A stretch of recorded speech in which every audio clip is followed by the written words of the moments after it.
best way for me to explain to people is sometimes involving them in our conversations. So, as you just did your set on there, how I showed you, which I'm now going to show them, which is just dumbbell rows. I want you to explain, just say exactly what you said about learning and about what you can feel and how that made it feel different. Bearing in mind, how long have you been training now? Donkey's years. Donkey's years, right? Well, we was in the same gym, weren't we? I mean, you've had a lot of time off through for one reason or another. But I mean, we first met at the gym when I was what, 17, 16? So explain what you just said to me. The rows that I've just done, for me, there's a couple of bits within that, and that's what I've just said to you. First thing is, it's letting go of ego and realising actually, if somebody knows better than me, then let me hear that. There's no embarrassment in that. It's a bit like, I wouldn't get like an 11, 12-year-old to do like flipping, heavy weight, because I know that parts in here are so soft it's going to damage them. Same, I haven't got that knowledge. Okay, you've now given me something, and it's refreshing. It's fucking hurt. And you know how to train, it's just showing you a different angle. Of course, because what's happened now is it's become another eye-opener. So for me now, it's almost like, day one back at the gym on that. On that. And why not? It's fucking lovely. It's refreshing. And straight after he did his set, he had a massive smile on his face, like you can see, because it's like a trip down memory line. It reminds you of that pump that you very first got when you very first went to the gym. And anybody that's been training a very long time, an old school bodybuilder, or just someone in general that's been training a long time, will know what I say when I say that. Now, what he said about don't feel embarrassed to learn something. He doesn't know everything. I certainly don't know everything. When I'm training with Rafa, Rafa's into CrossFit. He's not into bodybuilding. But when I train with him, he's showing me different things. Absolutely. And I enjoy that because it's like mixing cardio in with my weight training, and I hate doing fucking cardio. I hate it. So I mix my cardio in with walking the dog. But now I don't recommend that to people because a lot of the time the dogs aren't really as obedient as mine, and you have to stop every 2 minutes. Whereas mine, we do it together. You get a march on. What I'm saying is, if I get the opportunity to burn calories, get a fucking good sweat on whilst weight training, doing something that I enjoy, that to me is a fucking win-win. 100%. I mean, there's a lot to be said though, Aaron, for me, when it's how it's being explained. You remember the old school gym that we used to go to. Now my bit is, there was one or two in there that would come up. You still go there and you still learn a hell of a lot from there. Oh, from the owner? Yeah. Absolutely I do. He's everything to me. But you've got other members that have been there over the years that will come up, you're doing that wrong, mate. And you just think, well, okay, that's grand, but now teach me then. Show me. Don't have your opinion, don't mock me, show me. And that's what this industry is all about. And that same person that we're both talking about has been a massive influence on both of our lives.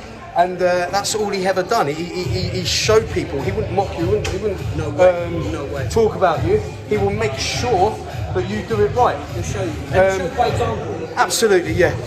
Now listen, I'm going to show you all an example of how people normally execute this exercise, which that isn't a wrong way to train. I'm happy. Do you want me to show you how I was doing it before? Yeah, actually, let's do that.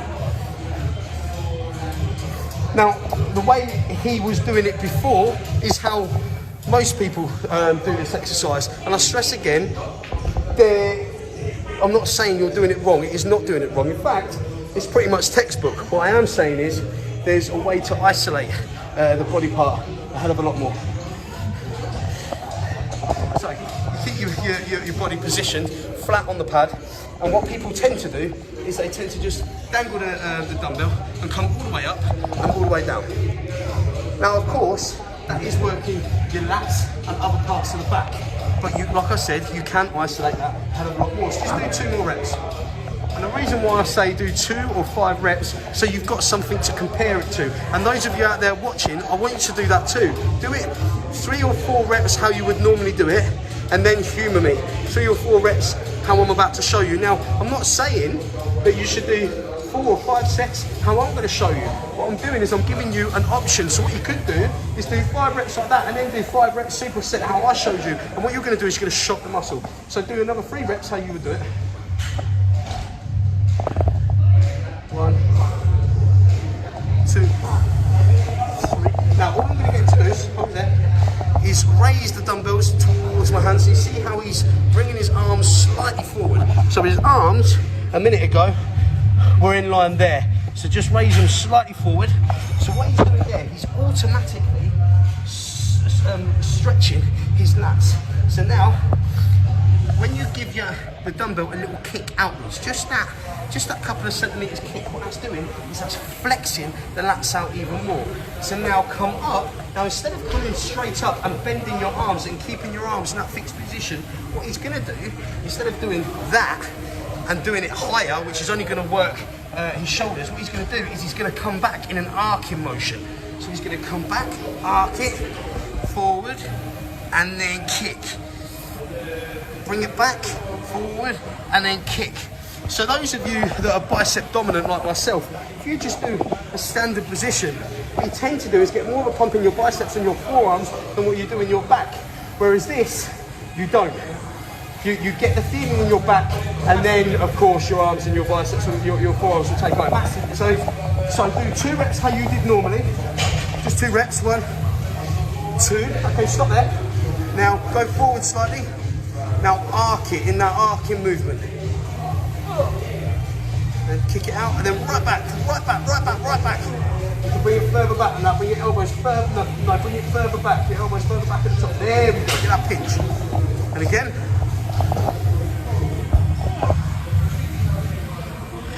See that whole movement. So he's basically coming in like an L shape, like a semicircle, like a. Oh no. Do 2 reps, 2 more reps that you just did. And this is what I'm saying about how you can superset it with the same exercise, but 2 different variations of doing it. So do 3 reps that you just did. 1, again. 2, 1 more. 3. Okay, now straight down. Now just do 4 reps. Punch it. 1, 2, 3, 4. And that, people, is a great example on how you can shock the muscle. It's all about learning something new. If you want to look different from the rest, you've got to train different from the rest. That's the beauty about bodybuilding and fitness. Everyone's different. How did that feel?